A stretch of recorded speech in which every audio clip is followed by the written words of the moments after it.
ஸ்ரீ ராமாவதாரத்திற்கு என்ன காரணம்னு சொன்ன, ராமாயணம் என்பதற்கு என்ன பொருளை பார்த்தா இந்த அவதார நோக்கம் புரிஞ்சிடும். ராமாயணம்னு சொன்ன, இப்ப சூரியன் தை மாசத்திலிருந்து ஆனி மாசம் வரைக்கும் ஒரு பாதையில போறான்.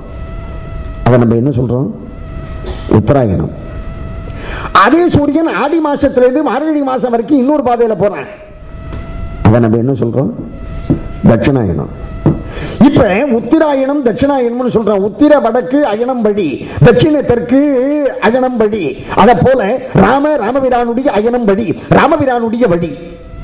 ராமபிரானுடைய வழியிலே இந்த உலகத்தில் உள்ளவர்கள் நடந்தார்கள் என்றால், ராமபிரானுடைய வழியிலே இந்த உலகத்தில் உள்ளவர்கள் நடந்தார்கள் என்றால் அவர்கள் சர்வ நிச்சயமாக நல்ல கதியை சென்று அடைய முடியும். வையத்துள் வாழ்வாங்கு வாழ்பவன் வானுரையும் தெய்வத்துள் வைக்கப்படும் தெய்வ நிலையை சென்று அடைய முடியும். அப்ப ராமபிரானுடைய வழி என்ன? ஒரு சொல். யார் அபயம்னு சொன்னாலும் தந்தை ஒரு சொல், அதாவது சொல் மாறாத தன்மை.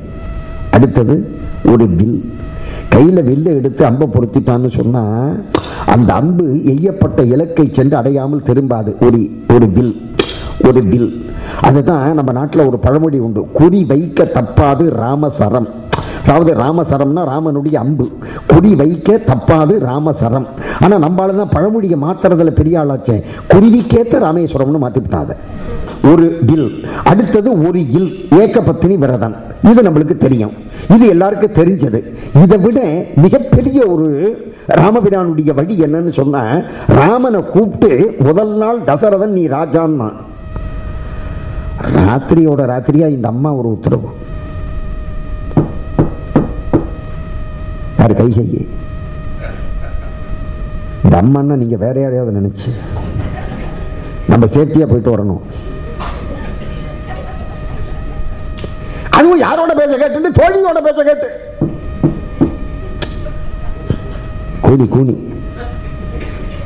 நீங்கள் கேட்டுக்கொண்டிருப்பது ராமாயணம். நீ நாட்டுக்கு ராஜா இல்லை, நீ காட்டுக்கு ராஜான்னு விட்ட. அரியணை ஏறுகை என்ற பொழுதும் சரி, அரியணை ஏறுகை என்ற பொழுதும் சரி,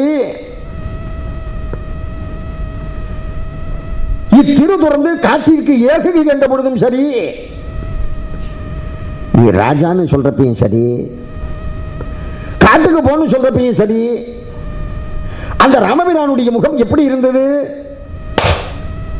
அப்படி சித்திரத்தில் தீட்டிய தாமரை மலரை போல, சித்திரத்தில் தீட்டிய தாமரை மலரை போல. அது ஏன் சித்திரத்தில் தீட்டிய தாமரை மலர்னு சொன்னார்னா, இந்த தாமரை இருக்க காலையில சூரியன் வந்த உடனே விரியும், மாலையில சூரியன் வந்த உடனே குவியும். ஆனா அந்த சித்திரத்தில் தீட்டிய தாமரை எப்பொழுதும் விரிந்த நிலையிலேயே இருக்கும் இல்லையா? அதைத்தான் கவனிக்கணும். சித்திரத்தில் தீட்டிய தாமரை மலரை ஒத்து இருந்ததே உண்ணுவாள் என்று, அதாவது அந்த சத்துவ குணத்தோடு, சத்துவ குணத்தின் பார்ப்பட்டு ராமபிரான் இருந்தார். இன்னைக்கு அதுதான் வாழ்க்கையில தேவையா இருக்கு.